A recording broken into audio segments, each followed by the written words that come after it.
Second World War, there was an uprising by the Kikuyu people who wanted their land back.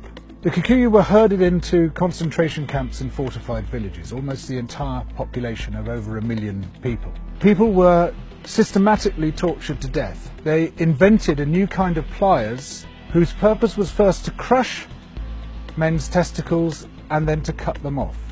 They raped women with bayonets. They raped men. Similarly, a favourite technique was to ram sand up the rectum with a stick. Sometimes they were rolled up in barbed wire and kicked around the compound until they bled to death. Some of the British soldiers boasted about this. This is within living memory. The Colonial Secretary lied about it.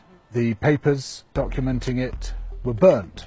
The impact of the rich and powerful nations has been so phenomenally murderous and destructive that it has been completely airbrushed from our national consciousness.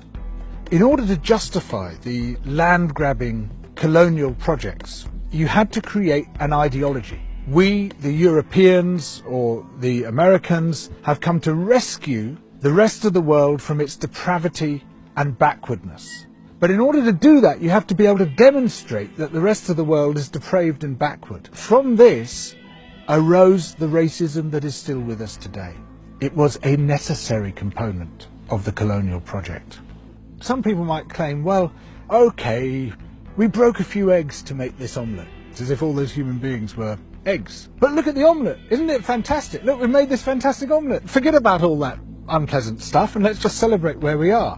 Where we are is a continuation of the project. We commodified people's land and people's labour and turned it into our property. We're also destroying the rest of the living world alongside it. We don't have to be like this. We are the same human beings as anybody else. We're all part of the same big human family. We just have to recognise that, accept that. And of course, within Western countries, there are plenty of brilliant people resisting colonization, both internal colonization within our own countries and external colonization of other people's countries. These are the voices which must come to the fore, those who emphasize altruism and kindness and generosity and empathy for others, those who recognize that skin color and any other difference of language, of religion, of background is completely irrelevant by comparison to what we share, which is our humanity.